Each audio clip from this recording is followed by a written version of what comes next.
Think Thalen's already mad? Vaylari asked as she landed. Kes stumbled slightly on his landing. Thalen's always already mad. That's his secret. Fair point. A figure glided past them without warning. A storm warden, one of the high-altitude weather monitors. She moved with the kind of grace that only came from decades of flying in dangerous conditions. Her crystal staff glowed softly as it read the atmospheric pressures, the thermal patterns, the electromagnetic fluctuations in the upper atmosphere. But something was different today. The storm warden paused mid-glide, frowning at her staff. She tapped it twice, as if recalibrating. "Stormfall winds tonight," she said, her voice calm but measured. "High canopy turbulence by twilight. I'd recommend finishing your training flights before mid-afternoon." She paused, still studying the staff. "And there's interference in the upper bands. Nothing dangerous, but the towers are singing slightly off-key today. Started about an hour before dawn." Vaylari's band hummed against her wrist, a subtle vibration she might have imagined. "What kind of interference?" she asked. The storm warden glanced at her, then away. "Probably nothing. Solar activity, maybe. Or pressure differentials we haven't mapped yet." She didn't sound entirely convinced. "Just stay below the aurora belt until we figure it out." She didn't wait for a response, just banked left and dove off the platform, disappearing into the thermal currents below. Kes watched her go. "That was weird." "Yeah," Vaylari rubbed her band absently. "It was." Behind them, a door irised open in the spire's surface. Not a door made of wood or metal, but a circular opening in the living crystal itself. Petals of faceted stone folding back like a flower. A voice called out from inside, calm, patient, but with an edge of authority that made every cadet immediately stand straighter. "Astrakhan, inside, now." "Here we go," Kes whispered. "Here we go," Vaylari agreed. They walked toward the entrance together, wings folded tight against their backs, and stepped into the training spire. Inside the training spire, everything changed. The air was thinner, cooler, charged with a kind of electric tension that made your wings itch and your band hum against your skin. The walls were translucent, allowing light to filter through in soft, diffused beams. Wind glyphs covered every surface, glowing faintly, telling stories about air pressure and thermal flow and storm prediction that only trained navigators could fully read. The chamber they entered was circular, about 50 meters across with no floor. Instead, there were platforms, dozens of them, suspended at different heights by magnetic fields, each one hovering independently, constantly adjusting to maintain perfect balance. 12 cadets stood on 12 different platforms, scattered throughout the vertical space. Some high, some low, some right in the center. Thalen's way of making sure no one got comfortable. Weave Jehudi Thalen stood on the highest platform, near the chamber's apex. He was older than Vareth, but younger than the Storm Warden, somewhere in that middle age where experience had made him sharp, but not yet brittle. His wings were scarred, not from accidents, but from intent. Patterns burned into the membrane from years of flying through aurora storms, where the electromagnetic currents could permanently mark you if you stayed too long. Those scars were a badge of honor among the Navigator Corps. They meant you'd been to the places most Aeroki never dared to go. Each platform was tuned to a different frequency, and as the wind moved past them, the entire spire sang. Not one note, dozens, hundreds, a chord that shifted and changed depending on the wind speed, the air pressure, the time of day. Right now, in the gentle morning breeze, it sang something soft and welcoming. By tonight, when the stormfall winds arrived, it would scream. "I'll never get tired of that sound," Vaylari said. "You say that every time." He looked down at the assembled cadets with an expression that could have been carved from stone. "Astrakhan, today's examination will test 3 core competencies. His voice wasn't loud. He didn't need to be loud. The spire's acoustics carried his words perfectly, wrapping them in harmonics that made them impossible to ignore.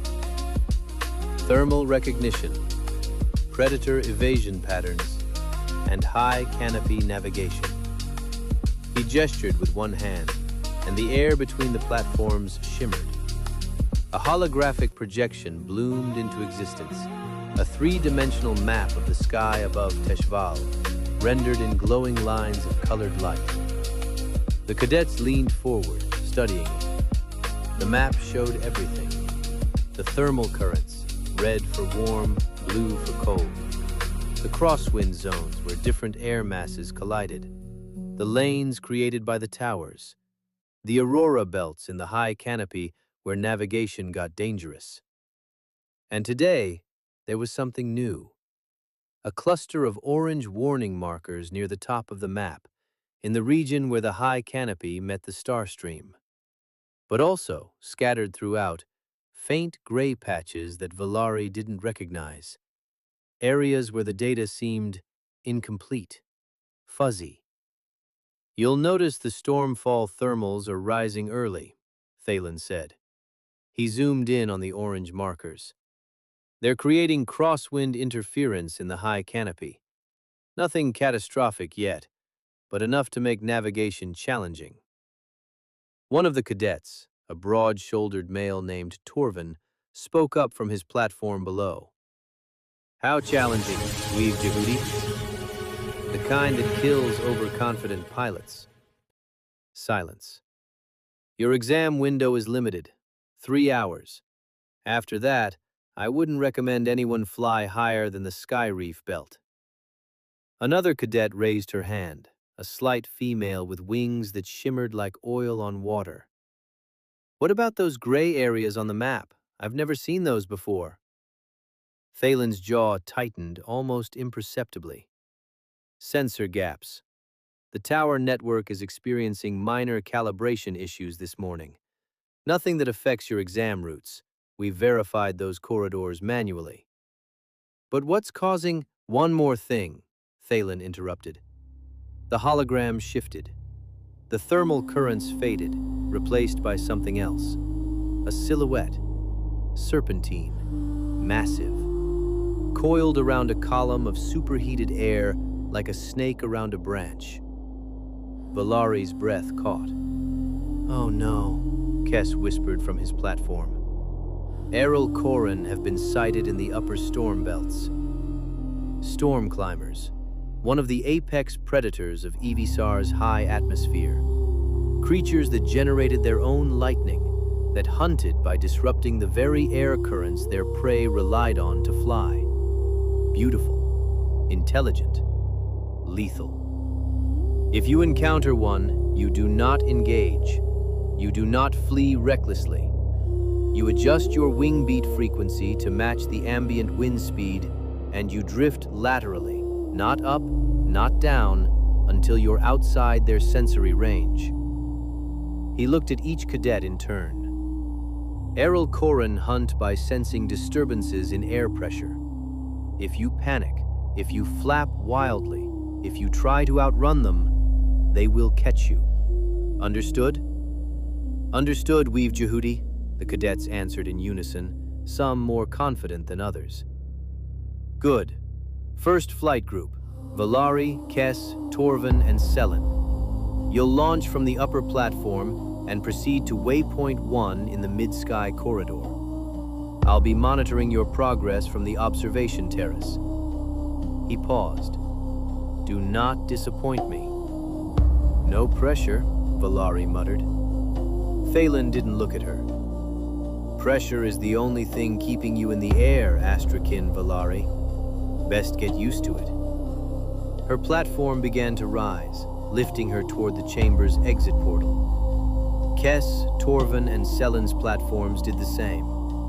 Her wings flexed involuntarily. Her band warmed against her skin. Her heart beat faster. This was it. "Fly well," Thalen said. The exit portal opened above them like a mouth exhaling light. One by one, The four cadets rose through it on their magnetic platforms, emerging onto an exterior launch terrace that jutted out from the training spire like a diving board into infinity. The wind hit them immediately. Not the gentle dawn veil breeze from earlier. This was the mid-sky wind. Stronger, colder, carrying with it the scent of ozone and distance and something else, something electric. Vailari stepped off her platform onto the terrace and immediately spread her wings, letting them catch the current, feeling the membrane stretch and test the air. Okay, mid-sky corridor, waypoint 1. Simple. Kess landed beside her, nervous. You say simple. Phelan never does simple. Torvin landed with more confidence, his larger build evident in every movement. It's a navigation test, not a combat run. We fly the route, hit the waypoints, don't do anything stupid. Easy. Selin landed last, her shimmering wings catching the light. Define stupid in a sky with storm climbers. Phelan's voice came from behind them. He'd glided up silently, landing on a higher observation platform carved into the spire's surface. Waypoint 1 is a thermal marker 3 kilometers northeast, at the edge of the Prishenkel migration corridor. You'll know it when you see it. The crystal glows violet. From there, you'll proceed to waypoint 2 in the Shadow Hollow approach, then ascend to waypoint 3 in the lower high canopy. He paused. You have 1 hour. If anyone drops below minimum safe altitude or rises into storm belt territory without clearance, I'm pulling you from the exam. Questions? Silence.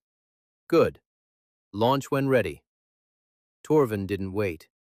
He stepped to the edge of the terrace, wings spreading wide, and launched himself off with a single, powerful thrust.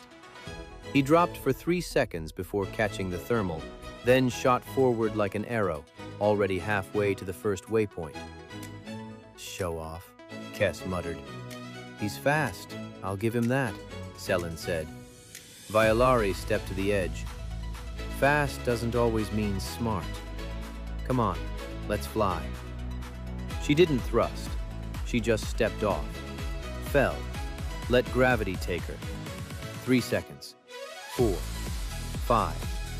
The wind screaming past her, the terrace shrinking above, the world opening up below in layers of color and cloud and impossible distance. And then, she opened her wings. The thermal caught her like a giant hand, lifting, pushing, accelerating her forward with such force that her breath caught and her vision blurred, and for a single perfect moment, she forgot about the exam, forgot about Thalen, forgot about everything except the pure, simple joy of flight. Yes! Behind her, Kess and Selin launched together, their wing patterns synchronized from years of training drills. The 4 cadets spread out across the mid-sky corridor, each one finding their own current, their own rhythm. The mid-sky was different from the dawn veil. The air here was thinner, faster, less forgiving. The thermal currents didn't spiral lazily, they surged, sudden columns of hot air rising from the under-reef gardens below, mixing with cold downdrafts from the high canopy above, creating turbulence that could flip you upside down if you weren't paying attention. Vailari adjusted constantly. Wing angle, body position, breathing pattern. Everything mattered. She could see Torvin ahead of her, already approaching the first waypoint. His flight path was efficient, direct, no wasted movement. But Vailari knew something he didn't. There was a crosswind coming. She could feel it in her band, a subtle vibration, a warning from the nearest tower that air pressure was shifting. In about 30 seconds, a shear current would cut across Torvin's path, and if he wasn't ready for it, "Torvin, bank left! Crosswind incoming!" He either didn't hear her or didn't care. He kept his course. And 10 seconds later, the crosswind hit him like a wall. His wings buckled, his body twisted. He fought to recover, flapping hard, overcorrecting, and dropped 20 meters before he caught himself. Damn it! Violari banked left, avoiding the crosswind entirely, and sailed past him smoothly. Told you! I heard you, he grumbled as he recovered. Kess and Selin followed Violari's path, staying close together, their wings almost touching as they flew in formation. The first waypoint crystal came into view, a massive shard of violet glowing stone embedded in the side of a floating chunk of reef debris. It pulsed steadily, marking the edge of the Prishen-Kel migration corridor. And the Prishen-Kel were there. Thousands of them. Light splitters. Tiny creatures with wings made of living crystal, each one no bigger than a hand, but together they formed clouds of refracted light that turned the air itself into a kaleidoscope. They moved in swarms, coordinated, intelligent, following wind patterns that only they could sense. As Violari flew closer, the swarm shifted, parting like a curtain, allowing her through. And the world exploded into color. Light split into rainbows, rainbows split into fractals. The air itself seemed to shimmer and dance, each insect's wings catching the sun and throwing it back in 1,000 different directions. It was like flying through a living stained glass window. Every time I see them, I forget how beautiful they are, Selin breathed, arriving beside her. Kess arrived on the other side, laughing. I can't see anything. It's too bright. Torvin finally caught up. Stay focused. We're not here for sightseeing. Speak for yourself, Velari said, grinning. She folded her wings and dove, slipping beneath the swarm, emerging into clearer air below. And that's when she saw it. A Hesir Moor, a root climber. It was massive, easily 5 meters long, with 6 limbs ending in rotating pads covered in tiny crystalline hairs. It clung to the bottom of a reef fragment above them, moving slowly, methodically, using its long neck to reach the inverted vines and hanging gardens that grew in the shadow hollows. Its body was covered in soft, moss-like fur that glowed faintly in shades of blue and green. It looked down at Velari as she flew past. Not with fear, just curiosity. Hey there, big one, she said softly. Just passing through. The creature made a sound, low, rumbling, almost subsonic. A greeting, maybe, or just acknowledging her presence. And then it went back to eating. Was that a Hesir Moor? Kess asked, catching up. Yeah, beautiful, aren't they? Until they fall on you.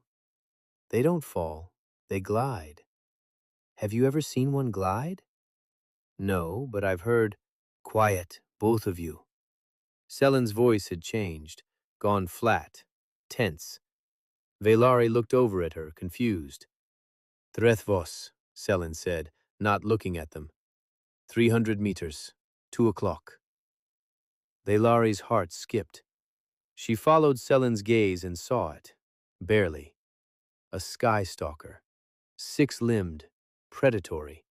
Its body covered in adaptive chromatophores that mimicked the light patterns of the clouds around it, making it almost invisible. Almost. If you knew what to look for, the slight shimmer where its outline didn't quite match the background, the way it moved with too much purpose for a cloud, you could spot it. It was hunting the Prishen-Kel swarm above. Don't move, Torvin said, his voice low and controlled. The 4 cadets froze in mid-flight, wings locked in a glide position, letting the thermal carry them without any active movement. Drethvos hunted by motion, by disturbance, by the vibrations your wing beats created in the air. If you didn't move, sometimes it didn't see you. Sometimes. The creature drifted closer to the swarm, its retractable wing flaps extending slowly, silently. The Prishen-Kel didn't notice. And then it struck. Fast, impossibly fast. A blur of motion that ended with the creature's jaws closing around a cluster of insects, their crystal wings crunching audibly even from this distance. The swarm scattered, an explosion of light and panic, refracting beams shooting in every direction. The Drethvos didn't chase. It didn't need to. It had already eaten. It turned, its camouflage shifting to match the new light patterns, and drifted away toward the under-reef shadows. The four cadets exhaled together. "Okay," Kess said shakily. "That was too close." "It wasn't hunting us," Valari said, watching the creature disappear. "We were fine." Torvin's voice was sharp. "You don't know that. I know Drethvos behavior. They don't waste energy on prey they're not sure they can catch." "Can we argue about this after we hit the second waypoint?" Selen asked. "We're burning time." "Right. Shadow Hollow approach. Let's move." Bad days move slow like heavy doors. Every minute feels like 20 more. I watch the clock like it owes me. Yeah. I try to stay calm, but it isn't fair. Then a good day comes and it's gone too soon. Like a breath I didn't know I'd lose. I blink and it's already yesterday, and I'm standing there like, please just stay. Stay too soon. So I'm practicing something new. When the dog is loud, I don't argue, I move. When the light is here, I don't rush through. I let it land, I let it bloom. When the good runs fast, I hold it close. I don't let it slip by like it's supposed. I breathe it in, I name it true. I let the moment move through. When the bad moves slow, I don't break. I don't give my life through the weight. I keep my hands steady, I keep my chest calm. I walk it out, I walk it on. I try to outrun the hard parts, like speak or protect my heart. But pain don't leave just 'cause you sprint. It waits in the corners where you live, so I meet it straight. No drama, no show. One more step in a low, slow roll. And I promise myself when the sun comes back, I won't spend it worried about the next attack. Let the room go still, let the breath be real. If my hands are shaking, I don't make it mean I'm weak. And if joy arrives, I won't call it luck. I'll look it in the face and let myself feel it all the way up. When the good runs fast, I hold it close. I stop and taste it, I don't let it go. I tell